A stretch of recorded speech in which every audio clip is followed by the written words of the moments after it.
The IT department of every company is going to be the HR department. An AI that can effectively be a sort of mid-level engineer. Business applications exist. That's probably where they'll all collapse, right, in the agent era. Big 3 statement के बारे में जो कि आपने video के intro में देख लिया होगा। पहला स्टेटमेंट आता है एनवीडिया के सीईओ जेनसेन हुआंग की तरफ से। स्टेटमेंट है, in future most of the IT department people they will be involve in hiring of this AI agent. यह बहुत स्टेटमेंट बहुत इंपॉर्टेंट है बिकॉज अभी जो नॉर्मली सॉफ्टवेयर डेवलपर में होता है कोड लिखना, कंप्यूटर का ज़्यादा काम रहता है, लेकिन अब वो शिफ्ट होने वाला है फ्रॉम डेवलपमेंट टू मैनेजिंग। अभी सीनियर डेवलपर्स अपने अंडर 2-3 जूनियर डेवलपर्स को मैनेज करते हैं, लेकिन इन फ्यूचर ये जूनियर डेवलपर्स के रोल मोस्ट लाइकली वैनिश हो जाएंगे, पेरिश हो जाएंगे एंड इनकी जगह एआई एजेंट्स आएंगे। ये पहला जो ट्रेंड है टेक्नोलॉजी वाला वो पहले वेस्टर्न एंड यूरोपियन कंट्रीज में पहले फॉलो होगा, उसके बाद मोस्ट लाइकली इंडिया में आएगा। ये नॉर्मली होता है, पहले वेस्ट में चीज पॉपुलर होती है फिर इंडिया के अंदर लोग उसे अडेप्ट करते हैं। अब एआई एजेंट क्या है? Fundamentally AI agent AI models almost same है, लेकिन जब आपके एआई मॉडल के पास लोकल एनवायरनमेंट वेरिएबल्स का एक्सेस हो जाता है तो आपका मॉडल एआई एजेंट बन जाता है। अब ये एनवायरनमेंट वेरिएबल्स क्या है? अगर आप डेवलपमेंट करते हैं तो .env फाइल आप यूज करते होंगे जिसमें आप अपनी एपीआई कीज एंड पासवर्ड वगैरह स्टोर करते हैं। वो .env file is basically environment variables. अब अगर वो वेरिएबल्स का एक्सेस आपके एआई मॉडल के पास चले आता है तो आपका एआई मॉडल एआई एजेंट बन जाता है जो कि फुल्ली ऑटोनोमस आपके पूरे मशीन के ऊपर कंट्रोल ले लेता है एंड आपके बिहाफ के ऊपर ऑलमोस्ट पूरे टास्क कंप्लीट कर सकता है। Some of the task which can be perform with the help of AI agent are content posting, social media management, client outreaching, client prospecting, lead generation, appointment settling, calendar management. बहुत सारी चीजें आते हैं AI agent जो कर सकता है, almost पूरी चीज कर सकता है। एंड सबसे अच्छी बात यह है कि इसमें हमें अपना दिमाग नहीं लगाना है, it will be done without the intervention of any human being, automatic होगा पूरा। मैंने एआई डेव समिट्स देखा हूँ, डिफरेंट सीईओस, माइक्रोसॉफ्ट, गूगल, सबसे ज्यादा लोग इस पे फोकस कर रहे हैं, एआई एजेंट्स की तरफ है, bringing the AI in the workforce. And mostly अगर ये एआई एजेंट बहुत ज्यादा डेवलप होता है एंड बहुत सारा कंपनीज इसे अडॉप्ट करेंगे then slowly we are heading towards AGI, because AGI के जस्ट पहले हमारा AI एजेंट्स का काम होता है। AI एजेंट्स के बाद जो भी नेक्स्ट बड़ी चीज होगी वो AGI है, आर्टिफिशियल जनरल इंटेलिजेंस।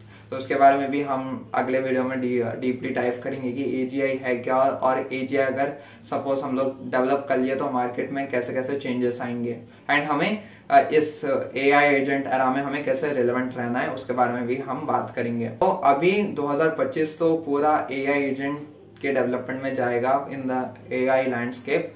एंड अगर आपको ये टाइम अगर कहीं अच्छी जगह अच्छी स्किल सीखना है तो I recommend to fundamentally understand how AI works, how this AI agent works and output कैसे ये AI agent लाते हैं एंड कैसे ये लोग काम करते हैं, ये आपको समझना बहुत ज़्यादा ज़रूरी है। बिकॉज HR का काम क्या है कि अच्छे कैंडिडेट्स को सेलेक्ट कर डेवलपमेंट डेवलपर्स के ग्रुप में या फिर मार्केटिंग के ग्रुप में उसे सेंड कर देना है। तो यही सेम काम अब आपको ह्यूमंस के साथ नहीं एआई एजेंट्स के साथ करना है, इसलिए आपको टेक्नोलॉजी की फंडामेंटल अंडरस्टैंडिंग होना बहुत ज़्यादा ज़रूरी है।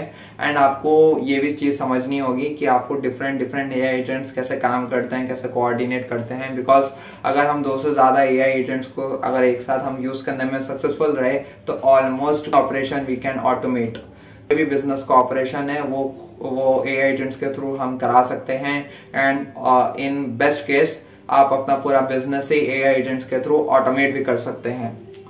ये है few advance use case AI agent का। आई डोंट थिंक अभी मतलब एआई एजेंट उतना ज्यादा डेवलप हो गया है कि पूरा बिजनेस खुद से चलाए। अभी थोड़ा बहुत हमारी जरूरत है, थोड़ा बहुत ह्यूमन बीइंग का जरा इंटरवेंशन ज़रूरी है, जैसे कि फाइनेंस में थोड़ा बहुत ज़रा देखना ज़रूरी है एंड डेवलपमेंट में ऑपरेशन में थोड़ा बहुत हमारी गाइडेंस ज़रूरी है ताकि ये एआई एजेंट कुछ ब्लंडर ना करें। क्योंकि अगर सपोज थोड़ी भी प्रॉब्लम होगी ये वर्कफोर्स के अंदर, ये सिस्टम्स के अंदर, तो डायरेक्ट कंपनी को बहुत बड़ा लॉस हो सकता है। ये तो पहली स्टेटमेंट थी। अब जो दूसरी स्टेटमेंट है वो आती है हमारे को मार्क ज़करबर्ग की तरफ से, और स्टेटमेंट बेसिकली है कि in Meta most of the mid engineering job it can be done with the help of AI. अब मैं चाहता हूं कि आप इस चीज के ऊपर अपना अटेंशन फोकस करें कि मिड इंजीनियरिंग लेवल, यहाँ है ना जूनियर इंजीनियरिंग लेवल की बात नहीं हुई है, मिड इंजीनियरिंग लेवल की बात हुई है। तो जब स्टार्टिंग में जब एआई आया था यानी कि 2022 में चैट जीपीटी जो 4 जो रिलीज हुआ था, आई थिंक 3.5 एंड 4 जो भी मॉडल रिलीज हुआ था, पहले जब एआई मॉडल था, जब नया नया आया था, ये सारे models Gemini, Claude 3.5 Sonnet, chat GPT, तो ये जो भी कोड लिखते थे ये जूनियर लेवल का कोड लिखते थे। तो डेवलपमेंट में डिफरेंट लेवल्स है, junior, mid level and experience senior developer. तो सीनियर डेवलपर्स मोस्टली अपना जूनियर डेवलपमेंट का काम ये एआई मॉडल्स के थ्रू, एलएलएम मॉडल्स के थ्रू ऑटोमेट करते थे। जितना भी जूनियर लेवल का कोड लिखना था वो सीनियर डेवलपर्स इन एलएलएम मॉडल्स के थ्रू जनरेट कर अपने मेन प्रोजेक्ट में यूज करते थे। इससे क्या है, ज्यादा टाइम बचता था and it was very efficient, because जो हमारे सीनियर डेवलपर्स थे वो अपना ज्यादा टाइम प्रॉब्लम सॉल्विंग के ऊपर फोकस कर सकते थे। अब क्या है, हमारा जो एआई मॉडल है अब वो तो ऐसे जैसा का वैसा तो नहीं रहेगा, वो डेवलप करते रहेगा, एक्सपोनेंशियल डेवलपमेंट होता है टेक इंडस्ट्री के अंदर। एंड इसी वजह से अब जो एआई का कोड प्रोडक्शन है, कोड जनरेशन की क्वालिटी जूनियर लेवल से अब मिड इंजीनियरिंग लेवल पे है। And I can confidently say that आपका जो भी प्रोजेक्ट है अगर आप उसे एआई की मदद से बनाएंगे तो आपको हार्डली 20% ऑफ द कोड आपको खुद से लिखना पड़ेगा, लेकिन अगर आपका छोटा मोटा प्रोजेक्ट है तो 80% of the code it can B generate with the help of AI. तो चैट जीपीटी O3 मॉडल है जो कि फंटास्टिक है, कोडिंग के लिए मस्त काम करता है। बहुत सारे प्रोजेक्ट्स तो आप इस O3 मॉडल से बना सकते हैं, एकदम कोड एकदम परफेक्ट होता है एंड इसमें मिनिमल बग्स होते हैं थोड़े बहुत, लेकिन अगर आपको अच्छा खासा आइडिया है तो आप उसे 5-10 मिनट के अंदर सॉल्व कर एक जबरदस्त प्रोजेक्ट आप बना सकते हैं विद इन 2 to 3 days। अब ये बात सुनकर बहुत सारे हमारे junior developers and specially graduates, undergrads जो अभी कोडिंग सीखने वाले हैं, बोलेंगे भाई अगर एआई मॉडल ही हमारा पूरा कोड जनरेट करके दे रहा तो हमारा क्या यूज है, हमें कोडिंग क्यों सीखनी चाहिए, कोडिंग तो डेड है। जेनसेंग वांग ने भी लास्ट ईयर ने ये स्टेटमेंट दिया था कि कोडिंग इज डेड, अब नेक्स्ट जो भी कोडिंग लैंग्वेज होगी वो इंग्लिश होगी। तो फंडामेंटली ये बात I can surely say that yes coding is dead, लेकिन प्रोग्रामिंग इज नॉट डेड। बहुत बड़ा डिफरेंस है प्रोग्रामिंग एंड कोडिंग के बीच में।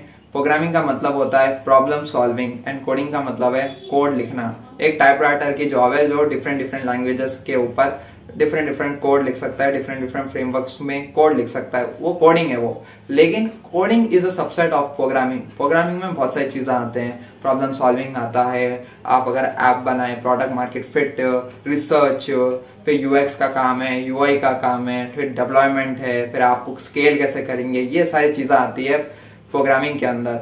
और in short terms problem solving, और ये जो स्किल है प्रॉब्लम सॉल्विंग की ये हमेशा एवरग्रीन है। आप कौन से भी मार्केट के अंदर काम कर रहे हैं, it does not matter, problem solving की नीड हमेशा रहती है। तो अभी मैं कहूँगा अपने जितने भी डेवलपर्स है, जूनियर डेवलपर्स से मेरा मतलब एक ही बात है कि आप है ना अपना टाइम नए लैंग्वेजेस को सीखना या फिर नए सिंटेक्स को याद करना, ये चीज़ों पे अपना टाइम वेस्ट मत करो। एआई सीखो, प्रॉब्लम सॉल्विंग स्किल को अच्छे से सीखो, उसे पॉलिश करो, वो स्किल को नरिश करो, बिकॉज मार्केट में प्रॉब्लम सॉल्विंग स्किल को ही वैल्यू मिलती है in the terms of money and monetary benefit. जितनी जल्दी आप ये बात समझेंगे उतना अच्छा होगा आपके फ्यूचर करियर के लिए।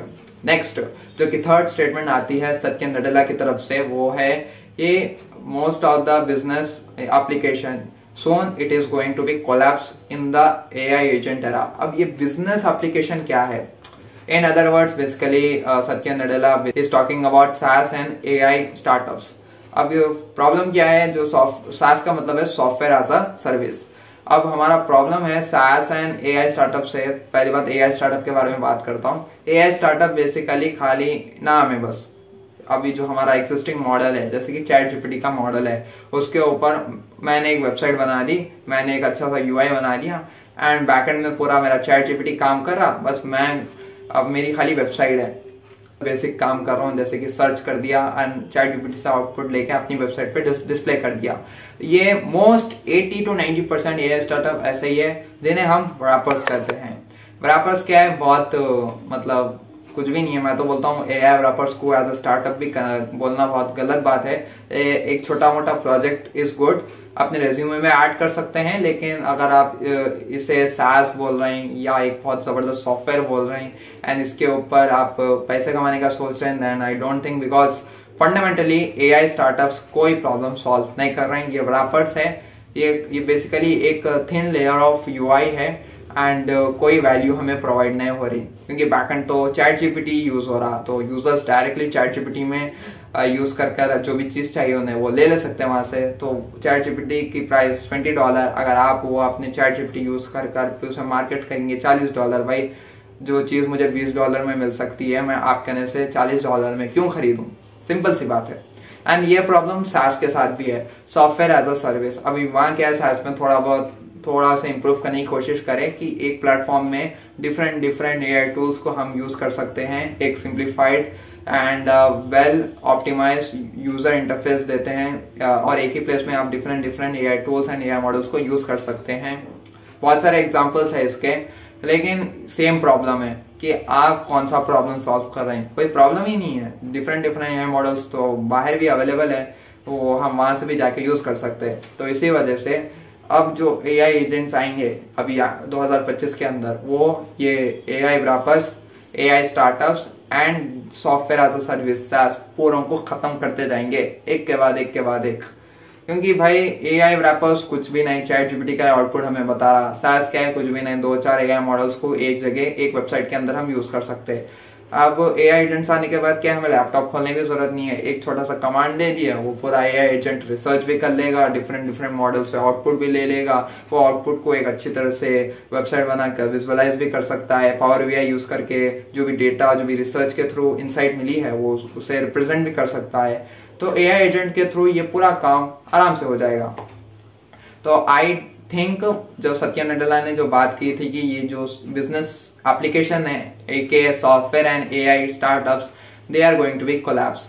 एंड ये अच्छा है कि मुझे जल्दी मालूम पड़ी, क्योंकि मैं ये फील्ड के अंदर आने वाला था, लेकिन चलो अच्छा है, मेहनत करने से पहले मालूम पड़ गया अंजाम क्या है। तो अभी हमारा focus should be learning this new technology AI agents. तो ये सीखने में ज़्यादा टाइम नहीं लगेगा, बिकॉज फंडामेंटली ये सेम ही है, हमारे एआई मॉडल्स ही होते हैं। अब हम एआई एजेंट्स के बारे में तो बात कर लिए कि मार्केट में इनका इम्पैक्ट क्या है, लेकिन एआई एजेंट के साथ साथ एक जो ट्रेंडी चीज़ है हमारे एआई लैंडस्केप के अंदर, वो है SLM, स्मॉल लैंग्वेज मॉडल। तो भाई आपने लार्ज लैंग्वेज मॉडल तो सुना होगा, बेसिकली चैट जीपीटी 4 हो, फिर हमारा मेटा है, लामा है, क्लाउड ओपस है, ये सारे जो भी मॉडल्स हैं इन्हें लार्ज लैंग्वेज मॉडल कहते हैं। एंड हमारे पास उसका छोटा वाला वर्जन स्मॉल लैंग्वेज मॉडल है, नाम से ही आप समझ सकते हैं। SLM के एग्जांपल्स है माइक्रोसॉफ्ट का 5, फिर जेमिनाई की नानो फैमिली है, GPT-J एंड GPT नैनो, ये सारे जो भी एग्जांपल्स है वो SLM के है, स्मॉल लैंग्वेज मॉडल। अब आपके दिमाग में ये सवाल जरूर आया होगा कि हमारे पास पहले LLMs है तो हमें SLM की क्या जरूरत है।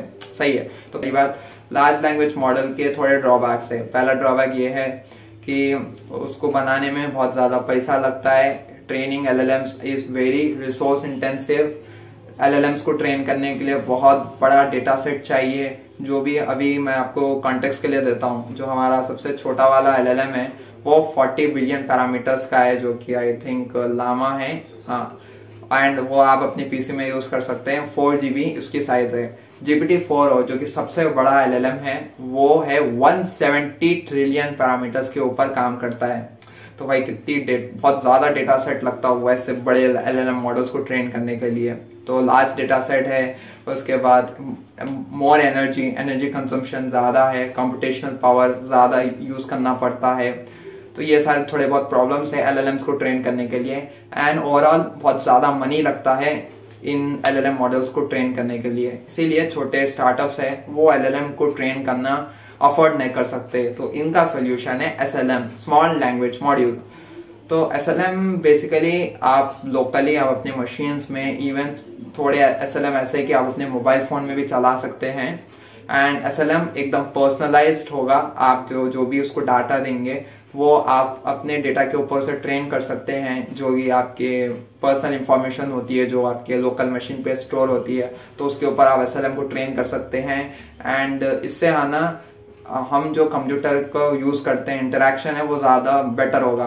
व्हाट आई मीन टू से इज, अब सपोज कल के दिन अगर आप कोई इमेज को सेव करें एंड कोई सी फोल्डर में सेव कर लिए और 1 महीने के बाद वो इमेज की आपको रिक्वायरमेंट पड़ी, लेकिन आपको पता नहीं है कि कौन से फोल्डर में वो इमेज को मैं सेव करा। अगर आपने एक SLM को ट्रेन करा है आपके लोकल मशीन में एंड उस SLM या चैटबॉट से हम पूछ लिया भाई मेरे को ये इमेज चाहिए, मेरे को ये इमेज कहाँ है, मुझे फोल्डर का नेविगेशन दो, पाथ दो, तो वो SLM आपको ढूंढ के दे देगा। एंड बहुत सबसे अच्छी बात यह है कि ये जो SLM है ये मॉडल ऑफलाइन है, यानी कि आप जो भी आप डेटा इसके ऊपर ट्रेन करेंगे ये आप पब्लिकली अवेलेबल नहीं होगा, एकदम प्राइवेट है, एकदम सिक्योर है। इसीलिए बहुत सारे जो भी लोग हैं, specially indie developers and small startups, they are going towards SLM।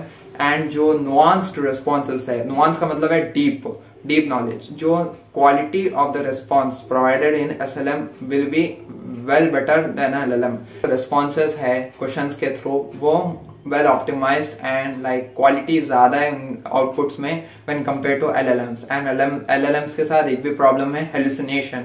Because इतना ज्यादा डेटा सेट है, कभी भी हम जो भी प्रॉम्प्ट्स है, कभी कभी हमें उल्टे पुल्टे आंसर्स आते हैं, थोड़े बहुत वियर्ड आंसर्स आते हैं, कभी कभी आंसर्स में जो डेटा है, नंबर्स है, वो गलत होते हैं। बिकॉज डेटा सेट लार्ज है इसलिए हेलुसिनेशन की प्रोबेबिलिटी इंक्रीज हो जाती है। लेकिन SLM के साथ ऐसा नहीं है, क्योंकि डेटा सेट छोटा है तो हमें करेक्ट आंसर मिलता है, हेलुसिनेशन की प्रोबेबिलिटी कम होती है। एंड इसके साथ साथ जो आउटपुट हमें मिलता है वो उसकी क्वालिटी हाई रहती है। वो बोलते हैं ना नुआंस्ड रिस्पॉन्स, वो आपको SLM के थ्रू मिलेगा। एंड SLM के बहुत ज्यादा यूजेस है कि SLM को आप IoT डिवाइसेस के साथ यूज कर सकते हैं। अब आप देख सकते हैं आपका टीवी, आपका AC, आपका रेफ्रिजरेटर, आप मोबाइल फोन के थ्रू, इंटरनेट के थ्रू आप कनेक्ट कर सकते हैं। तो अब ये इंटरनेट के थ्रू तो कनेक्ट है, अब इसे आप AI पावर्ड भी बना सकते हैं with the help of SLM। जैसे कि स्मार्ट टीवी है, अब वो स्मार्ट टीवी को और ज्यादा स्मार्ट कर सकते हैं with the help of this AI models. और SLM के बहुत ज्यादा एप्लीकेशंस हैं and we will see how the future of AI works and let's see। SLM के भी थोड़े ड्रॉबैक्स है कि उसका जो नॉलेज सेट है वो बहुत कम रहता है और इससे हम बहुत ज़्यादा जनरल चीज़ें नहीं पूछ सकते, तो वो भी चीज़ है। एंड LLMs के थ्रू भी हम SLM जनरेट कर सकते हैं। बेसिकली फाइन ट्यूनिंग करना होगा, आपको थोड़ा बहुत डेटा सेट प्रोवाइड करना होगा कि ये डेटा सेट के अंदर ही हमें उसके रिस्पॉन्सेज जनरेट करके दो, जो कि फ्यू शॉट प्रॉम्प्टिंग का एग्जांपल है। मैं उधर डीप नहीं जा रहा हूँ कि LLMs को SLM कैसे बनाएंगे, फाइन ट्यूनिंग है बेसिकली, फाइन ट्यूनिंग, रैग्स, बहुत सारी चीज़ें हैं। लेकिन अभी आई थिंक आज की इस वीडियो के लिए बस इतना ही। Make sure to like and subscribe and future videos के टॉपिक्स का थोड़ा बहुत आइडिया देता हूँ। हम generative AI, agentic AI and physical AI के बारे में बात करेंगे। एंड फिर LLMs एंड SLM के रिस्पॉन्सेज को मैं आपको सामने लाके कंपेयर करके बताऊंगा कि SLM क्यों बेटर है इन सम केसेस LLM से। इसके साथ साथ AI एजेंट्स को आप लोकली कैसे यूज करेंगे, उससे आप कैसे पर्सनलाइज AI एजेंट्स कैसे बनाएंगे, उसके साथ साथ AI ऑटोमेशन कैसे काम करता है। make.com का एक अच्छा सा walk through and full detail tutorial आएगा। एंड भी बहुत सारी चीज़ें हैं, सेलेनियम के ऊपर भी सोच रहा हूँ वीडियो बना लूँ, जो कि एक पाइथन का ऑटोमेशन वाला सॉफ्टवेयर है, ऑटोमेशन वाली लाइब्रेरी है आई गेस। एंड बहुत सारी चीज़ें हैं जो कि प्लान्ड है। आई होप आप हमें लाइक करें, सब्सक्राइब करें एंड हमें सपोर्ट करें। Till then, good bye.